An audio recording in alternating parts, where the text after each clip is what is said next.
Esta noite eu quero que você abra comigo em Lucas, capítulo 19.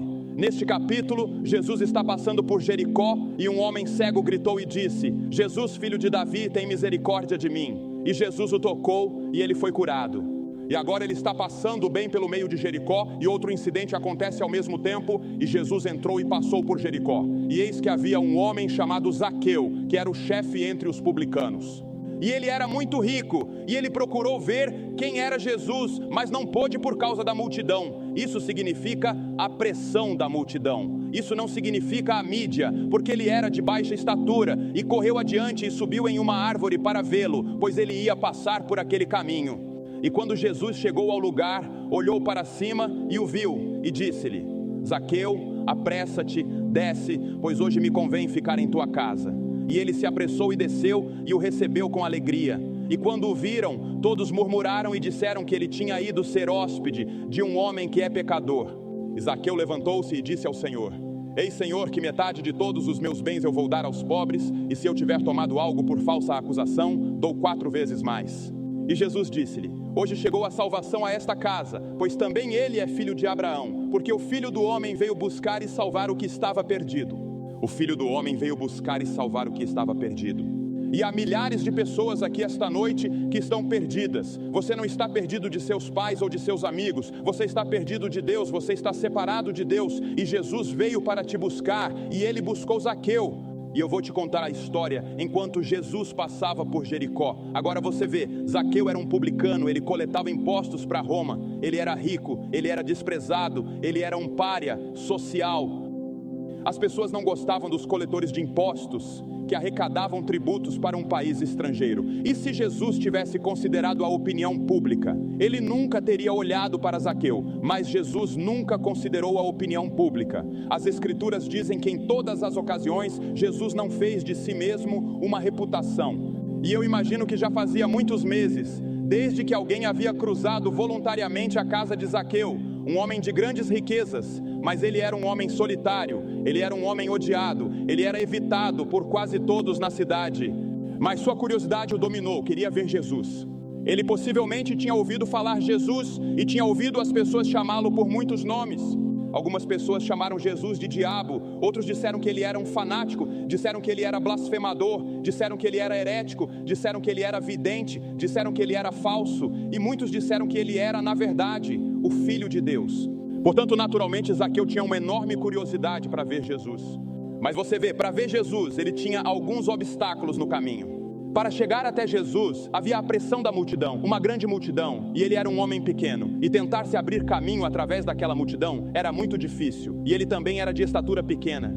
Ele era um homem muito pequeno. E passar pela multidão era quase uma impossibilidade, porque todos queriam se aproximar de Jesus. Muitos de vocês gostariam de conhecer Jesus e se aproximar de Jesus e querem Jesus no coração e salvação, mas enfrentam muitos obstáculos. Vamos apenas listar alguns deles que você enfrenta. Primeiro, é o orgulho. A Bíblia ensina que o orgulho impede mais pessoas de Cristo do que qualquer outro pecado. O pecado do orgulho. A Bíblia diz que Deus resiste aos soberbos, mas dá graça aos humildes. A Bíblia diz que se alguém entre vós parece ser sábio neste mundo, torne-se um tolo para que possa ser sábio. Jesus disse que tínhamos que nos tornar como crianças pequenas para sermos convertidos. Você quer se aproximar de Cristo e ter Cristo? Você vê, todos nós somos orgulhosos e não gostamos de nos humilhar. E então, a segunda coisa que nos afasta de Jesus é a idolatria. E a idolatria é outro pecado, mencionado em toda a Escritura, como algo que afasta mais pessoas de Deus do que quase qualquer outro pecado. E nossa idolatria é muito única em nossos dias, porque adoramos a nós mesmos. Adoramos o homem, quer percebamos ou não. Estamos adorando a nós mesmos, as coisas que criamos, as coisas que fizemos com nossas mãos, seja um aparelho de televisão ou um novo automóvel, materialismo. Todas essas coisas se tornaram deuses e deusas. O sexo se tornou uma deusa, assim como era nos dias de Éfeso ou nos dias de Roma. Esses são os deuses modernos. E as Escrituras dizem que a idolatria, aqueles que a cometem, terão sua parte no lago que arde com fogo e enxofre, que é a segunda morte, em Apocalipse 21:8. Deus odeia a idolatria. E a terceira coisa que pode afastar alguns de vocês de Jesus é a mundanidade. Pois que aproveita o homem ganhar o mundo inteiro e perder a sua alma, ou que dará um homem em troca da sua alma, disse Jesus em Mateus 16. Amém. Há muitos de vocês que estão vendendo sua alma, seu espírito eterno, por um pouco deste mundo. Mas Jesus disse: suponha que você tenha todo o petróleo do Oriente Médio, todo o ouro da África do Sul, todos os diamantes na Holanda, toda a riqueza do mundo inteiro, e você tivesse tudo isso, toda a música, toda a cultura, toda a filosofia, toda a psicologia do mundo. Você teria tudo, mas perdeu sua alma. Não valeria a pena, e ainda assim você está perdendo sua alma por apenas um pouco disso. Agora, isso não significa que você não deva ter dinheiro. Em nenhum lugar da Bíblia Deus condena um homem rico, a menos que ele o tenha adquirido da maneira errada. Então ele é condenado. Mas a Bíblia diz: não sabeis que a amizade com o mundo é inimizade contra Deus? Portanto, todo aquele que quiser ser amigo do mundo é inimigo de Deus. O que significa essa palavra mundo? É cosmos. Significa um sistema dominado pelo mal. Aquela parte maligna do sistema mundial em que vivemos, a amizade com isso significa inimizade com Deus. Sai do meio deles e separai-vos, diz o Senhor, e não toqueis nas coisas imundas. A mundanidade no Novo Testamento significava a relação que as pessoas tinham com seu ambiente social. Devemos nos separar dos males do mundo. Agora, talvez você tenha visto aquelas enormes imagens na televisão há alguns meses de cerca de 40 baleias que por alguma razão biológica desconhecida se feriram e morreram. Elas deixaram seu ambiente de vida por um de morte e morreram. E muitos de vocês deixaram o ambiente de viver nas Escrituras e viver para Deus e saíram para o mundo e sua alma está morta em relação a Deus. É como o lemming na Escandinávia, eles se juntam e por algum motivo desconhecido caminham em direção ao oceano e morrem. Você traz a sua própria morte espiritual, você promove a sua própria morte eterna, ao se deixar levar pelos males do mundo ao seu redor, e o mundo ao seu redor o aperta em seu molde, e isso se torna um obstáculo para você vir a Jesus, porque a Bíblia diz que você terá que abrir mão das coisas erradas que estão no mundo, a luxúria, a ganância, o ódio, o preconceito e o materialismo que fazem parte do mundo e que estão errados. Você tem que se afastar ao vir a Cristo. É tão difícil seguir a Cristo nos dias modernos. Não é fácil ser cristão. Não vou te enganar. Eu diria que é mais difícil ser cristão agora na América moderna ou no mundo ocidental moderno do que em qualquer outra parte do mundo. Para ser cristão em algumas partes do Oriente ou em algumas partes do mundo, deve se posicionar por Jesus e sofrer, mas em um país onde não há sofrimento e não há perseguição física, é bastante fácil simplesmente deslizar, realmente não conhecendo Cristo, chamando a si mesmo de cristão, mas não sendo realmente um cristão, não um cristão do Novo Testamento. E há milhares de pessoas assim que frequentaram a igreja a vida toda, foram batizadas e confirmadas, mas ainda não conhecem Cristo. E então, outro obstáculo são os pecados secretos. Diz a Bíblia, o salmista orou: limpa-me dos pecados secretos. E Paulo escreveu aos Romanos, o dia em que Deus julgará os segredos dos homens por Jesus Cristo. Você não pode manter segredos de Deus, seus amigos não sabem nada sobre eles. Sua família pode nem mesmo saber, mas você sabe, e Deus tem falado com você sobre eles. É como o incrível Hulk na televisão. Acho que já vi isso uma vez, talvez duas, mas li sobre isso. E se eu entendi corretamente, está tentando se livrar da pessoa dentro dele, sempre. E talvez você tenha lutado com o homem oculto em seu coração, com seus pecados secretos. Confesse-os a Cristo esta noite. Venha à cruz e traga esses segredos do seu coração. E coloque-os diante dele e diga: Senhor, aqui estão eles, eu me rendo. E então a autojustificação é outra coisa que impede as pessoas de chegarem a Cristo. Há uma geração, diz a Bíblia, que é pura aos seus próprios olhos e ainda assim não foram lavados de sua imundície.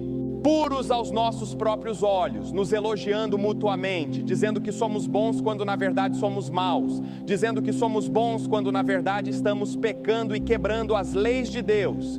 Isso nos impede da autojustificação de Cristo. Agora vimos os obstáculos, vamos olhar para Jesus. É um chamado pessoal. Jesus se volta para Zaqueu e o chama pelo nome. Ele vê Zaqueu na árvore. Veja, Zaqueu havia subido em uma árvore e estava lá no galho sentado assistindo a Jesus. E de repente, o homem mais impopular da cidade, o homem mais odiado da cidade, o homem mais pecador da cidade, ouve seu nome chamado pelo grande profeta Jesus. E Jesus diz: Zaqueu. Você pode imaginar como ele ficou surpreso que de toda aquela multidão e daqueles líderes religiosos, ele, o pior pecador da cidade, foi chamado pelo seu nome. A Bíblia diz que Jesus é o bom pastor, ele chama suas próprias ovelhas pelo nome e as conduz. Em Gênesis, lemos que Deus veio pessoalmente ao jardim do Éden para chamar Adão. Ele disse: Adão, Adão, onde estás? E mais tarde ele chamou Abraão. Ele disse: Abraão, Jacó, Moisés, Josué, Gideão, Samuel, Davi, Salomão. Ele os chamou todos pelo nome. Isaías, Jeremias, Ezequiel, Daniel, ele os chamou pelo nome. E então, quando o Senhor Jesus Cristo veio, ele chamou seus discípulos pelo nome. Ele desceu à beira-mar e chamou Simão Pedro, André, Tiago, João, e da receita de impostos, outro homem como Zaqueu, um coletor de impostos. Mateus, vem e segue-me. E ele se levantou e seguiu Jesus imediatamente. E na estrada de Damasco ele disse: Saulo, Saulo, Saulo, por que você me persegue?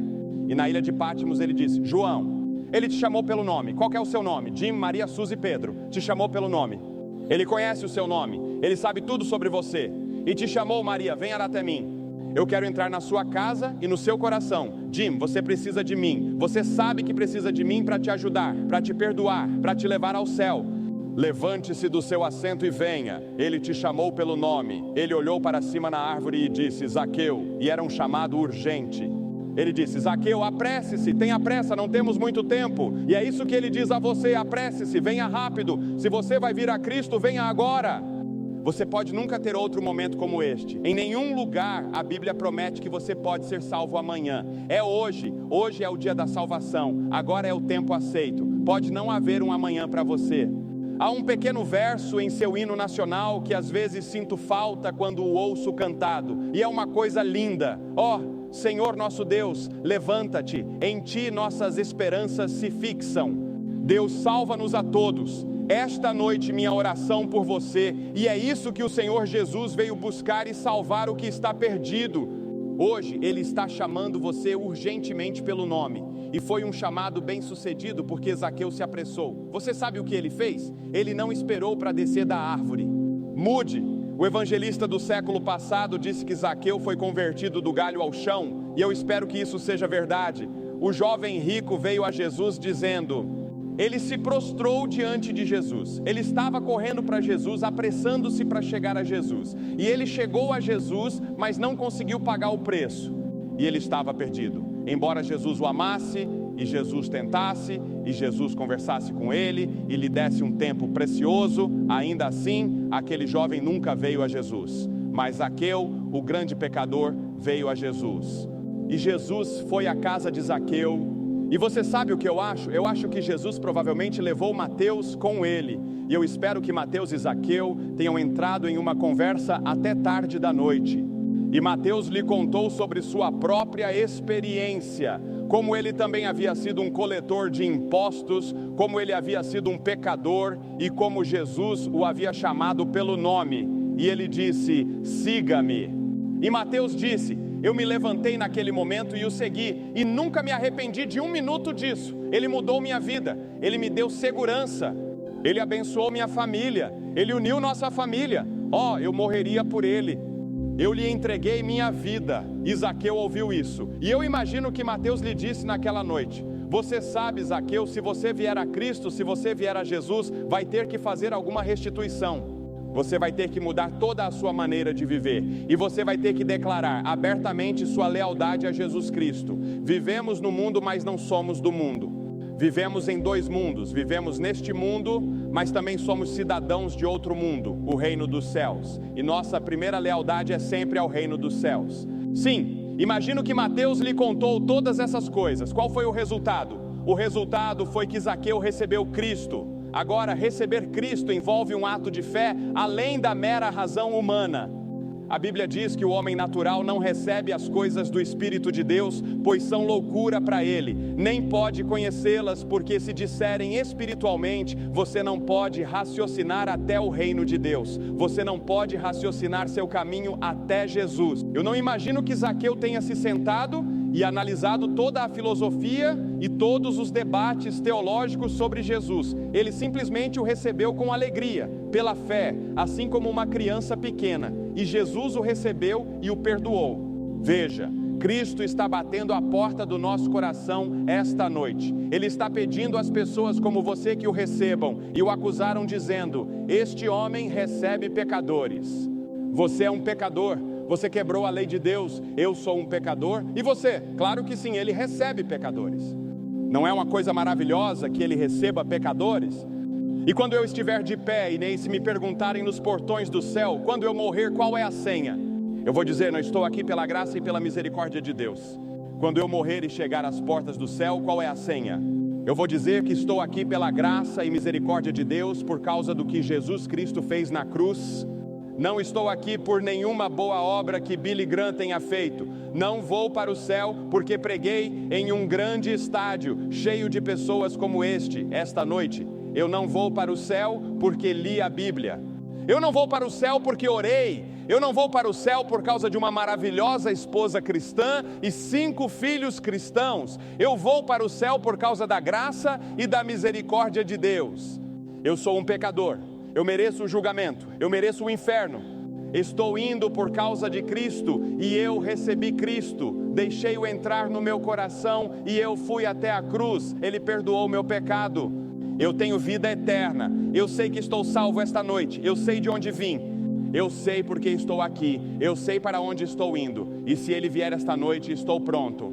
Você sabe disso. Você tem certeza sobre isso. Este homem recebe pecadores, mas a todos quantos o receberam, deu-lhes o poder de se tornarem filhos de Deus, a saber, aos que creem em seu nome. Você o recebe e deixa que ele entre em sua vida, e você descobrirá o que significa ser alegre. Sem Cristo para preencher aquele vazio em sua vida, nada mais satisfaz. Sexo não satisfaz, drogas não satisfazem, poder, popularidade, tudo isso não é nada, Cristo é tudo. E então, quando você tem Cristo, está pronto para viver aqui e agora. Quando você realmente conhece Cristo como seu Salvador, sim, Zaqueu recebeu Cristo com alegria. E note outra coisa, Zaqueu confessou Cristo abertamente em público. Ele se colocou na frente de todos os seus amigos na cidade inteira e disse: eu estive errado, eu fui um pecador, estou pronto para restaurar tudo o que fiz, se necessário, custe o que custar. A partir de agora, estou seguindo Jesus Cristo. Ele é meu Senhor e Ele é meu Salvador. Ele veio buscar e salvar-me nesta cidade de Jericó. Ele veio a Halifax na forma desta cruzada para buscar e salvar você. E Ele te chamou pelo nome e Ele diz: apresse-se, venha, enquanto há tempo. Porque como você vê, as Escrituras dizem: todo aquele que nega o Filho não tem o Pai, mas aquele que confessa o Filho abertamente também tem o Pai. Além disso, as Escrituras dizem: todo aquele que confessar que Jesus é o Filho de Deus, Deus habita nele e ele é em Deus. E Jesus disse: se você me negar diante dos homens, se você me negar publicamente, eu não o confessarei diante de meu Pai que está no céu. Você vê, Jesus Cristo foi crucificado publicamente na frente de centenas de pessoas, morrendo e sangrando por você. E Ele pede que você o receba publicamente. Há 3 coisas que você precisa fazer. Ouça isso, para que você nunca possa estar no julgamento e dizer: eu nunca soube. Primeiro, você deve se arrepender do seu pecado. Como você se arrepende? Arrepender significa mudar sua mente. Significa se voltar. Na sua vida você se vira e começa em uma nova direção. Agora você pode não conseguir se voltar por conta própria? Não pode. Você precisa dizer: Senhor, ajude-me a voltar, ajude-me a arrepender. Significa que você quer deixar Cristo entrar em sua vida e mudar todo o seu padrão de vida, seu estilo de vida, tudo se necessário. E então, a segunda coisa, pela fé você o recebe. Agora, essa palavra fé pode fazer você tropeçar. Significa que você se compromete, que você se entrega à fé, sua vida total a Jesus Cristo. Você não está confiando em nenhum outro Deus, você não está confiando em nenhuma outra religião. Você não está confiando em nada além de Jesus Cristo e somente Ele para salvá-lo? Isso é fé, compromisso total com Cristo. E então, em terceiro lugar, você está disposto a segui-lo? Você está disposto a ser seu discípulo? Agora, a palavra discípulo significa aprendiz ou disciplina? Significa disciplina, aprendizado. Você está seguindo, crescendo na graça e no conhecimento de Cristo através do estudo da Bíblia, da oração, do testemunho e da participação na igreja. Você diz: Billy, a maioria dessas coisas eu já estou fazendo. Você realmente conhece Cristo? Tem certeza? Se você não tem certeza, se você não está certo de que Cristo está em seu coração esta noite e que seu pecado está perdoado, Ele está chamando você pelo nome. Ele vê você e diz: apresse-se e venha. Vou pedir que você se levante do seu assento, muitos de vocês. Levante-se do seu assento e venha ficar na frente. E diga ao vir que quero ir à cruz pela fé esta noite e quero que meus pecados sejam perdoados. Quero saber que tenho vida eterna. Quero saber que vou para o céu. Você se levanta e vem e fica aqui. Se você estiver com amigos ou parentes, eles vão esperar. Depois eu vou dizer algo e fazer uma oração. E nós lhe daremos algumas literaturas para ajudá-lo em sua vida cristã. E então você pode ir e se juntar aos seus amigos, mas vou pedir que ninguém deixe o estádio agora, todos em atitude de oração, enquanto as pessoas já estão vindo. Levante-se e venha agora também. Deus está chamando você pelo nome. Jesus está olhando na sua direção e Ele conhece seu coração e diz: venha, levante-se e venha rapidamente. Vamos esperar. Enquanto centenas estão respondendo a este convite para fazer um compromisso público com Jesus Cristo, você pode fazer esse mesmo compromisso exatamente onde está. Em casa, em um bar ou em um quarto de hotel, onde quer que você esteja pela televisão, você pode ver que há centenas de pessoas aqui em Halifax, Nova Escócia, vindo se comprometer com Jesus Cristo. Você também é como Zaqueu. E Jesus está chamando você pelo nome, e Ele está dizendo: venha, apresse-se, faça seu compromisso onde você está agora. E não se esqueça de ir à igreja no próximo domingo. Deus te abençoe, e até o nosso próximo encontro. Esta foi a mensagem de hoje. E se você gostou, se ela acrescentou algo em sua vida, não esquece de compartilhá-la para que outras vidas possam ser edificadas. Inscreva-se no canal, comente e deixe sua curtida. Até a próxima mensagem.